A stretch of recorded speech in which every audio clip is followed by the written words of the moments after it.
Gosto muito do que estás a ouvir. A propósito, desculpa lá estar a interromper, mas já és cliente Iberdrola? Como não? Então tens de ouvir antes isto. Quem fica na Iberdrola ganha mais. Descontos, vantagens, ofertas e só por aderir ganha 100 euros. Se a poupança e a energia verde também são música para os teus ouvidos, liga 800 500 500. Iberdrola.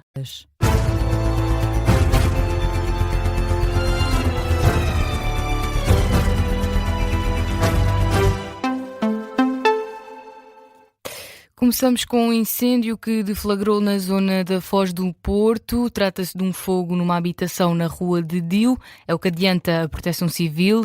No local estão mais de 30 operacionais, apoiados por 11 meios terrestres dos bombeiros. O alerta foi dado perto das 11 da noite.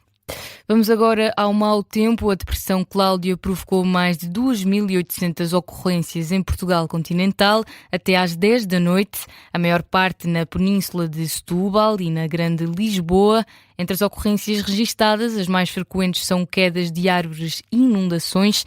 É o que adianta o balanço da Proteção Civil, que revela que o número de incidentes tem diminuído nas últimas horas.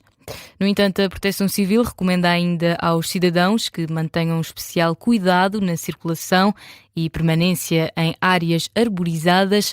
Pede ainda que sejam adotadas precauções na circulação junto à orla costeira. Na política nacional, Catarina Martins vetaria a lei laboral se fosse Presidente da República. É uma garantia deixada pela candidata apoiada pelo Bloco de Esquerda. Em entrevista à RTP esta noite, Catarina Martins apoia o protesto dos trabalhadores, diz que é preciso respeitar os direitos de quem trabalha e que, por isso, vetaria o anteprojeto do governo.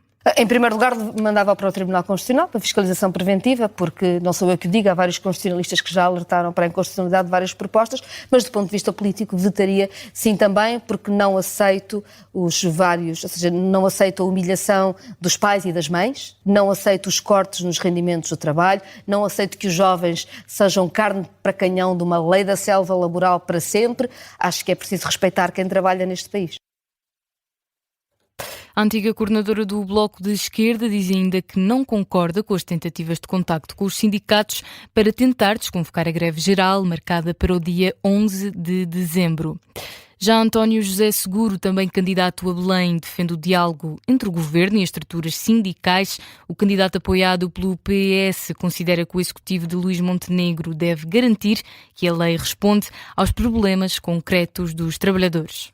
A ruptura do diálogo com os trabalhadores é um mau caminho e que o Governo devia retomar esse diálogo com os trabalhadores. Vi hoje notícias nesse sentido. O que eu desejo é que haja condições para que exista uma boa lei, mas que seja uma lei que responda a problemas concretos. Eu não vejo na lei nenhuma proposta no sentido de combater a desigualdade salarial entre homens e mulheres. E nós temos uma desigualdade salarial profunda. Nós temos que ter alterações de leis em função de objetivos muito concretos e de objetivos que nos mobilizem e não introduzir clivagens que não se justificam, sobretudo quando há marcas ideológicas conjunturais. António José Seguro, num registro captado pela CNN Portugal, lamenta o conflito entre o governo e os sindicatos. Aqui na Rádio Observador ouvimos vários representantes de outras candidaturas a Belém sobre a lei laboral, candidaturas essas que estão de acordo. A lei como está não passaria com os sucessores a Marcelo Rebelo de Sousa, Bernardino Soares, assim é que é. Em representação de António Filipe, fala de alterações propostas graves e desequilibradas, considera que vão deixar os trabalhadores numa situação mais precária. O que este governo quer fazer é transformar a legislação laboral numa espécie de direito comercial que regula umas relações entre partes iguais, só que o problema é que há ali uma parte mais forte e uma parte mais fraca. Portanto, o veto tem que ser claro e é isso que se exige, esse posicionamento claro de todos os candidatos.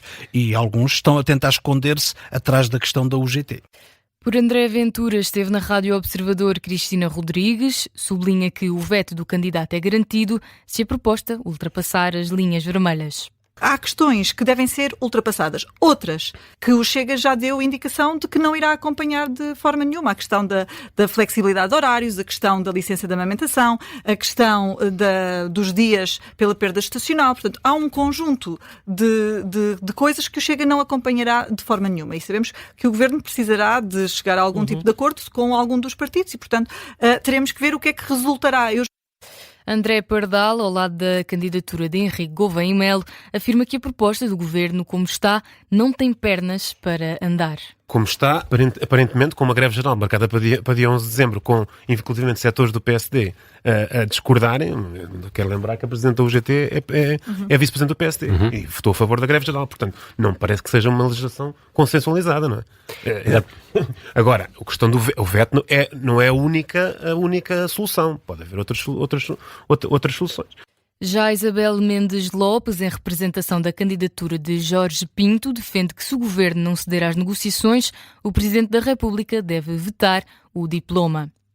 Ainda sobre a lei laboral, o Governo aceitou ceder em alguns pontos, no entanto, não são suficientes para desconvocar a greve geral de 11 de dezembro, mais 3 dias de férias para trabalhadores assíduos e menos restrições nas licenças de amamentação.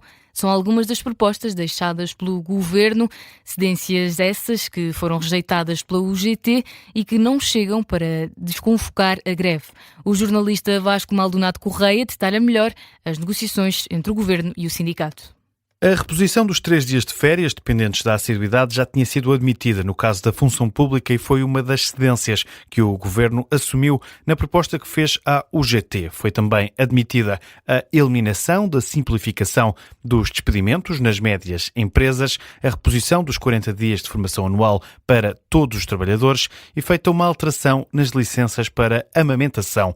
O Governo não cedeu na redução para os primeiros 2 anos de vida do bebê para acesso a este direito, mas apenas na documentação, que é preciso apresentar provas de que se está, de facto, a amamentar. O Executivo prometeu também aumentar de 14 para 15 dias a compensação no caso de despedimento coletivo e alterou a proposta que previa que os subsídios de Natal e de férias fossem pagos em duodécimos se essa fosse a vontade expressa do trabalhador.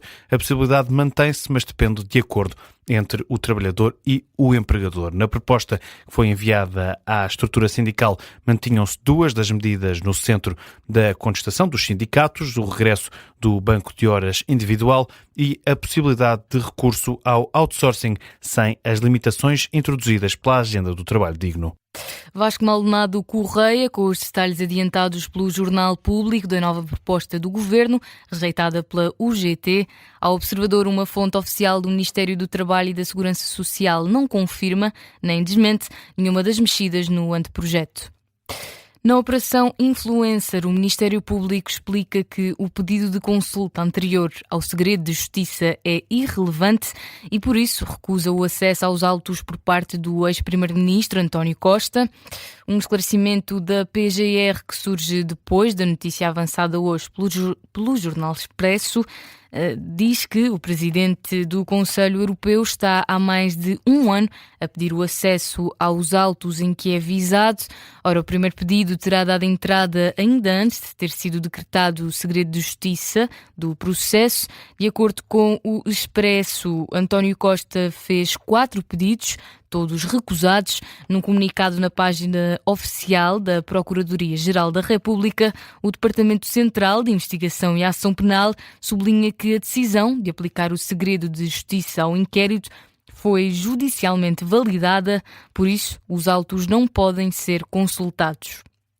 Donald Trump volta atrás nas tarifas alfandegárias. O presidente norte-americano assinou hoje um decreto que isenta das taxas os produtos agrícolas como o café, carne de vaca e frutos exóticos. Tinha sido o próprio a impor em abril estas taxas recíprocas de pelo menos 10%. É uma decisão que surge no momento em que a administração norte-americana está sob pressão para reduzir o custo de vida dos norte-americanos. No desporto, a seleção da Croácia apurou-se para a fase final do Mundial de 2026 de futebol.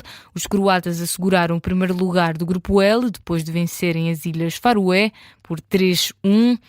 No domingo, Portugal também pode garantir o apuramento para o Campeonato do Mundo. Para isso, tem de ganhar à Arménia.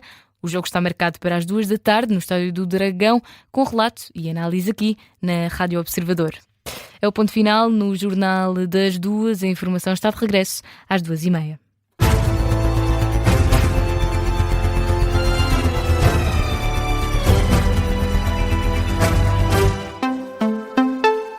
Gosto muito do que estás a ouvir. A propósito, desculpa lá estar a interromper, mas já és cliente Iberdrola? Como não? Então tens de ouvir antes isto. Quem fica na Iberdrola ganha mais. Descontos, vantagens, ofertas e só por aderir ganha 100 euros. Se a poupança e a energia verde também são música para os teus ouvidos, liga 800 500 500. Iberdrola.